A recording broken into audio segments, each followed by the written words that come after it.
ಉಳಿದಿರೋ ಅನ್ನದಿಂದ ನೀವು ತಾಲಿಪಟ್ ಮಾಡಿರಬಹುದು, ದೋಸೆ, ಇಡ್ಲಿ, ಚಕ್ಲಿ ಇವನ್ನೆಲ್ಲ ಮಾಡಿರಬಹುದು. ಆದರೆ ಈ ಥರದ ರೆಸಿಪಿ ನೀವು ಒಂದ್ಸತಿನೂ ಕೂಡ ಮಾಡಿರಲ್ಲ. ನಮಸ್ಕಾರ, ಶ್ರಾವಣಿ ಅಡುಗೆ ಮನೆಗೆ ಸ್ವಾಗತ. ನಾನು ರಶ್ಮಿ. ಇವತ್ತೇ ನಾವು ತಯಾರಿಸ್ತಾ ಇರೋ ಈ ಪದಾರ್ಥ ನಾವು ಕರಿತಾ ಇಲ್ಲ, ಅಂದರೆ ಡೀಪ್ ಫ್ರೈ ಮಾಡ್ತಾ ಇಲ್ಲ, ಅಗದಿ ಕಡಿಮೆ ಎಣ್ಣೆಯಲ್ಲಿ ತಯಾರಿಸ್ತಾ ಇದ್ದೀವಿ. ಅದರಿಂದ ಇದು ಹೆಲ್ದಿ ಸಹ ಇದೆ. ಇದನ್ನು ನೀವು ಬೆಳಿಗ್ಗೆ ನಾಷ್ಟ ಅಂತ ಮಾಡ್ಕೊಂಡು ತಿನ್ಬಹುದು, ಸಾಯಂಕಾಲ ಟೀ ಟೈಮ್ ಸ್ನ್ಯಾಕ್ಸ್ ಅಂತಲೂ ಮಾಡ್ಕೊಂಡು ತಿನ್ನಬಹುದು. ನಾನು ಮಧ್ಯಾಹ್ನ ಅನ್ನ ಮಾಡಿದಾಗ ಒಂದು ಸ್ವಲ್ಪ ಜಾಸ್ತಿನೇ ಮಾಡಿರ್ತೀನಿ. ಅಂದರೆ ಶ್ರಾವಣಿ ಸಮರ್ಥ ಸಾಯಂಕಾಲ ಸ್ಕೂಲ್ನಿಂದ ಬಂದಾಗ ಅನ್ನ ಸಾರು ಅಂತಾರೆ ಅಂತ. ಆದರೆ ಕೆಲವೊಮ್ಮೆ ಅವರು ಅನ್ನ ಸಾರು ಅನ್ನೋಕ್ಕೆ ಬೇಡ ಅಂತಾರೆ. ಆಗ ಈ ರೆಸಿಪಿ ಮಾಡಿ ಕೊಟ್ಟಿರ್ತೀನಿ.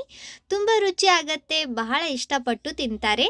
ಇದನ್ನು ಮಾಡೋಕ್ಕೆ ನಾನು ಇಲ್ಲಿ ಅರ್ಧ ಬೌಲ್ನಷ್ಟು ಅನ್ನ ತಗೊತಾ ಇದ್ದೀನಿ. ಇದರಲ್ಲಿ 2 ದೊಡ್ಡ ಚಮಚೆಯಷ್ಟು ಜೋಳದ ಹಿಟ್ಟು ಹಾಕ್ರಿ. ನಾವು ರೊಟ್ಟಿ ಮಾಡ್ತೇವೆ ನೋಡ್ರಿ, ಅದೇ ಜೋಳದ ಹಿಟ್ಟು ಇದು.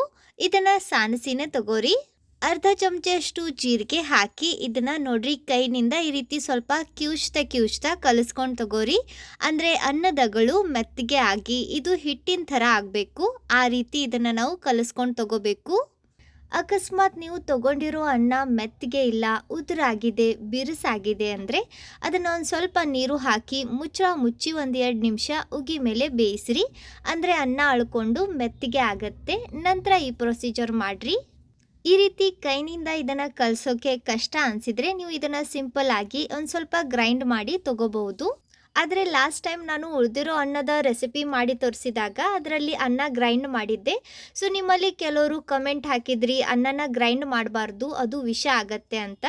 ಸೊ ನಿಮಗೆ ಇದ್ರ ಬಗ್ಗೆ ಮಾಹಿತಿ ಇದ್ದರೆ ಖಂಡಿತ ಕಮೆಂಟ್ನಲ್ಲಿ ತಿಳಿಸ್ರಿ. ನೋಡ್ರಿ, ಈ ರೀತಿ ಇದು ಹಿಟ್ಟಿನ ಥರ ಚೆನ್ನಾಗಿ ಬೈಂಡ್ ಆಗಬೇಕು. ಈ ರೀತಿ ಇದನ್ನು ಕಲಿಸ್ಕೊಂಡ ನಂತರ ಇವಾಗ ಇದನ್ನು ಹೀಗೆ ನೆನೆಯೋಕ್ಕೆ ಬಿಟ್ಟು ಇದಕ್ಕೆ ಬೇಕಾಗಿರೋ ಒಂದು ಸಿಂಪಲ್ ಖಾರ ರೆಡಿ ಮಾಡ್ಕೊಂಡು ತಗೊಳ್ಳೋಣ. ಮಿಕ್ಸಿ ಜಾರ್ನಲ್ಲಿ ಖಾರಕ್ಕೆ ಬೇಕಾದಷ್ಟು ಹಸಿಮೆಣಸಿನಕಾಯಿ ಹಾಕ್ರಿ. 1 ಬೆಳ್ಳುಳ್ಳಿ ಮತ್ತೆ ಅರ್ಧ ಇಂಚಿನಷ್ಟು ಶುಂಠಿ, ಹಾಗೆ ಬಹಳಷ್ಟು ಕೊತ್ತಂಬರಿ ಹಾಕಿ ಇದನ್ನ ತರ್ತರಿಯಾಗಿ ರುಬ್ಕೊಂಡು ತಗೊಳ್ಳೋಣ. ನಾನು ಇದನ್ನ ಅಗಾರೋ ಪರ್ಸನಲ್ ಬ್ಲೆಂಡರ್ನಲ್ಲಿ ಗ್ರೈಂಡ್ ಮಾಡ್ಕೊಂಡು ತಗೊತಾ ಇದ್ದೀನಿ.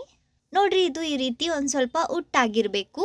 ಇವಾಗ ನಾವು ಕಲಸಿ ಇಟ್ಟಿರೋ ಅನ್ನದಲ್ಲಿ 1 ಚಮಚೆಯಷ್ಟು ಹವಿಜದ ಪುಡಿ ಅಥವಾ ಇದಕ್ಕೆ ಕೊತ್ತಂಬರಿ ಕಾಳಿನ ಪುಡಿ ಅಂತಾರೆ, ಇದನ್ನ ಹಾಕ್ರಿ. 1/4 ಚಮಚ ಅಜ್ವಾನ, ಅರ್ಧ ಚಮಚೆಯಷ್ಟು ಅರಿಶಿನ, 1 ಸಣ್ಣಕ್ಕೆ ಹೆಚ್ಚಿರುವ ಉಳ್ಳಾಗಡ್ಡಿ ಅಂದರೆ ಈರುಳ್ಳಿ ಮತ್ತು ಕೊತ್ತಂಬರಿ ಹಾಕಿ ನಾವು ಏನು ಗ್ರೈಂಡ್ ಮಾಡಿ ಇಟ್ಟಿದ್ವಿ ನೋಡ್ರಿ ಹಸಿ ಖಾರ, ಅದನ್ನು ಹಾಕಿ ರುಚಿಗೆ ತಕ್ಕಷ್ಟು ಉಪ್ಪು ಹಾಕಿ ಇದನ್ನು ಕಲಿಸ್ಕೊಂಡು ತಗೊಳ್ಳೋಣ. ಇಲ್ಲಿ ಗಮನ ಇರಲಿ, ನಾವು ಅನ್ನ ಮಾಡಬೇಕಾದ್ರೂ ಉಪ್ಪು ಹಾಕಿರ್ತೀವಿ, ಅದಕ್ಕೆ ಇವಾಗ ನೋಡಿಕೊಂಡು ಉಪ್ಪು ಹಾಕ್ರಿ. ಇವಾಗ ಇದನ್ನು ನಾವು ಜಾಸ್ತಿ ಕಲಿಸ್ತಾ ಇಲ್ಲ. ನಾವು ಹಾಕಿರೋ ಈ ಎಲ್ಲ ಪದಾರ್ಥ ಒಂದರಲ್ಲಿ ಒಂದು ಮಿಕ್ಸ್ ಆದರೆ ಸಾಕು. ಯಾಕಂದರೆ ನಾವು ಇದರಲ್ಲಿ ಖಾರ ಹಾಕಿದ್ದೀವಿ, ಸೊ ಅದರಿಂದ ಕೈ ಉರಿಯೋ ಸಾಧ್ಯತೆ ಇರುತ್ತೆ. ನೋಡ್ರಿ, ಈ ಥರ ಇದನ್ನು ಚೆನ್ನಾಗಿ ಕಲಿಸ್ಕೊಂಡ ನಂತರ ಕೈಗೆ ಒಂದು ಸ್ವಲ್ಪ ಎಣ್ಣೆ ಸವರ್ಕೊರಿ, ಅಂದರೆ ಇದು ಕೈಗೆ ಅಂಟಲ್ಲ. ಇವಾಗ ನಿಂಬೆ ಹಣ್ಣಿನ ಗಾತ್ರದಷ್ಟು ಮಿಕ್ಸ್ಚರ್ ತಗೊಂಡು 2 ಅಂಗೈ ನಡುವೆ ಇದನ್ನು ರೋಲ್ ಮಾಡಿ ನಂತರ ನೋಡ್ರಿ ಈ ರೀತಿ ಇದ್ರ ನಡುವೆ ಹೋಲ್ ಮಾಡ್ಕೊಂಡು ತಗೋರಿ.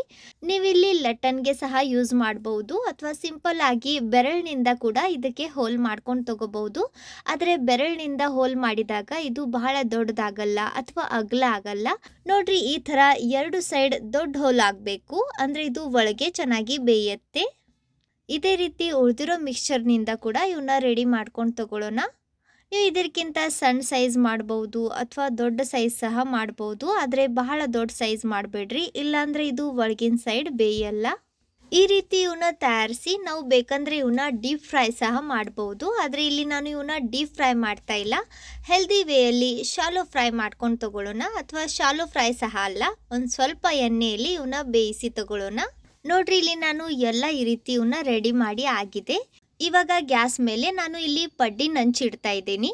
ಇದು ಮಣ್ಣಿನಿಂದ ತಯಾರಿಸಿರೋದು. ನಮ್ಮ ಕಡೆ ಜಾತ್ರೆಯಲ್ಲಿ ಈ ರೀತಿ ಪಡ್ಡಿನ ಹಂಚು ಸಿಗ್ತವೆ. ಇದನ್ನು ಜಾತ್ರೆಯಲ್ಲೇ ತಗೊಂಡಿರೋದು, ಆದರೆ ನಾನು ಅಲ್ಲ, ನಮ್ಮ ತಾಯಿಯವರು ಇದನ್ನು ನನಗೆ ತಂದು ಕೊಟ್ಟಿದ್ದಾರೆ. ಇದರ ಸ್ಪೆಷಾಲಿಟಿ ಏನಪ್ಪ ಅಂದರೆ ನಾವು ನಾರ್ಮಲಿ ನಾನ್ ಸ್ಟಿಕ್ ಪಡ್ಡಿನ ಹಂಚು ಅಥವಾ ಕೆಬ್ನದ ಪಡ್ಡಿನ ಹಂಚಿನಲ್ಲಿ ಪಡ್ಡು ಮಾಡಿದಾಗ ಆ ಪಡ್ಡು ತಿಂದಾಗ ಗ್ಯಾಸ್ಟ್ರಿಕ್ ಆಗತ್ತೆ ಅಥವಾ ಗ್ಯಾಸ್ ಆಗತ್ತೆ ಅಂತ ಅಂತಾರೆ ನೋಡ್ರಿ. ಆ ರೀತಿ ಇದರಲ್ಲಿ ಆಗಲ್ಲ. ಇದರಲ್ಲಿ ನಾವು ಪಡ್ಡು ಮಾಡಿದಾಗ ತುಂಬ ಹೆಲ್ದಿ ಆಗಿರತ್ತೆ. ಇದರಲ್ಲಿ ಸ್ವಲ್ಪ ಎಣ್ಣೆ ಹಾಕಿ ಎಲ್ಲ ಕಡೆ ಚೆನ್ನಾಗಿ ಸವರಿ ನಾವು ರೆಡಿ ಮಾಡಿರೋ ಪಡ್ಡು ಇದರಲ್ಲಿ ಇಡೋಣ. ಇದನ್ನ ನಾವು ಉಳಿದಿರೋ ಅನ್ನದಿಂದ ಸಹ ತಯಾರಿಸಬಹುದು. ಬೆಳಿಗ್ಗೆ ಅನ್ನ ಒಗ್ಗರಣೆ ಹಾಕೊಂಡು ತಿನ್ನೋಕ್ಕಿಂತ ಈ ರೀತಿ ಹೊಸ ರುಚಿ ಒಂದ್ಸತಿ ಟ್ರೈ ಮಾಡ್ರಿ. ಮೇಲೆ ಒಂದು ಸ್ವಲ್ಪ ಎಣ್ಣೆ ಹಾಕಿ ಮುಚ್ಚಳ ಮುಚ್ಚಿ ಇವನ್ನ 5 ನಿಮಿಷ ಗ್ಯಾಸ್ ಮೀಡಿಯಂ ಫ್ಲೇಮ್ನಲ್ಲಿ ಇಟ್ಟು ಬೇಯಿಸಿ ತಗೊಳ್ಳೋಣ. 5 ನಿಮಿಷದ ನಂತರ ಇವು ಕೆಳಗಿನ ಸೈಡ್ ಒಂದು ಸ್ವಲ್ಪ ಹೊಂಬಣ್ಣಕ್ಕೆ ಬರ್ತಾವೆ ನೋಡ್ರಿ, ಆಗ ಇವನ್ನ ಹೊಳಸಿ ಹಾಕ್ರಿ. ಇದಕ್ಕೆ ಎಷ್ಟು ಎಣ್ಣೆ ಹಾಕಿ ಬೇಯಿಸಬೇಕು ಅನ್ನೋದು ನಿಮ್ಮ ಕೈಯಲ್ಲಿ ಇದೆ. ನಿಮಗೆ ಬೇಕಾದಷ್ಟು ಕಡಿಮೆ ಎಣ್ಣೆಯಲ್ಲಿ ಇವನ್ನ ನೀವು ಈ ರೀತಿ ಬೇಯಿಸಬಹುದು. ಹೊಳಸಿ ಹಾಕ್ತಾ ಮುಚ್ಚಳ ಮುಚ್ಚಿ ಇವನ್ನ ಬೇಯಿಸ್ರಿ, ಅಂದರೆ ಇವು ಒಳಗಿನ ಸೈಡ್ ಸಹ ಚೆನ್ನಾಗಿ ಬೇಯ್ತವೆ. ಉಳಿದಿರೋ ಅನ್ನದ ಬಹಳಷ್ಟು ರೆಸಿಪೀಸ್ ನಮ್ಮ ಚಾನಲ್ನಲ್ಲಿ ಆಲ್ರೆಡಿ ಅಪ್ಲೋಡ್ ಇದ್ದಾವೆ.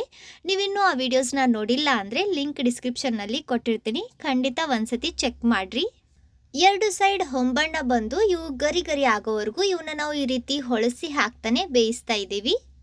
ಸೂಪರ್ ನೋಡ್ರಿ, ಉಳಿದಿರೋ ಅನ್ನದ ರುಚಿಯಾದ ಪಡ್ಡು ರೆಡಿ ಇದ್ದಾವೆ.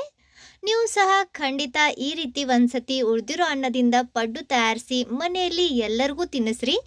ಖಂಡಿತ ತುಂಬ ಇಷ್ಟಪಟ್ಟು ತಿಂತಾರೆ. ಬೆಳಿಗ್ಗೆ ನಾಷ್ಟ ಅಂತ ಮಾಡ್ಕೊಂಡು ತಿನ್ರಿ, ಅಥವಾ ಸಾಯಂಕಾಲ ಸ್ನ್ಯಾಕ್ಸ್ ಅಂತಲೂ ಇದನ್ನು ನೀವು ಮಾಡ್ಕೊಂಡು ತಿನ್ಬಹುದು. ಇವತ್ತಿನ ಈ ಉಳಿದಿರೋ ಅನ್ನದ ರುಚಿಯಾದ ಪಡ್ಡಿನ ರೆಸಿಪಿ ನಿಮಗೆ ಹೇಗೆ ಅನ್ನಿಸ್ತು ಕಮೆಂಟ್ನಲ್ಲಿ ತಿಳಿಸ್ರಿ. ವಿಡಿಯೋ ಇಷ್ಟ ಆದರೆ ಸ್ವಲ್ಪನಾದರೂ ಯೂಸ್ಫುಲ್ ಅಂತ ಅನಿಸಿದರೆ ಪ್ಲೀಸ್ ಲೈಕ್ ಮಾಡಿ, ನಿಮ್ಮ ಫ್ರೆಂಡ್ಸ್ ಹಾಗೆ ಫ್ಯಾಮಿಲಿ ಸರ್ಕಲ್ ಜೊತೆ ವಿಡಿಯೋನ ಶೇರ್ ಮಾಡಿ ಪ್ರೋತ್ಸಾಹಿಸಿ. ನಿಮ್ಮ ಬ್ಯುಸಿ ಲೈಫ್ನಲ್ಲಿ ಟೈಮ್ ತೆಗೆದು ಈ ವಿಡಿಯೋ ನೋಡಿದ್ದಕ್ಕೆ ತುಂಬ ಧನ್ಯವಾದ. ಭೇಟಿಯಾಗೋಣ ಇದೇ ತರಹದ ಮತ್ತೊಂದು ಹೊಸ ರುಚಿಯಾಗಿರೋ ಯೂಸ್ಫುಲ್ ಇನ್ನೋವೇಟಿವ್ ರೆಸಿಪಿ ಜೊತೆ. ಅಲ್ಲಿವರೆಗೂ ಬಾಯ್ ಫ್ರೆಂಡ್ಸ್.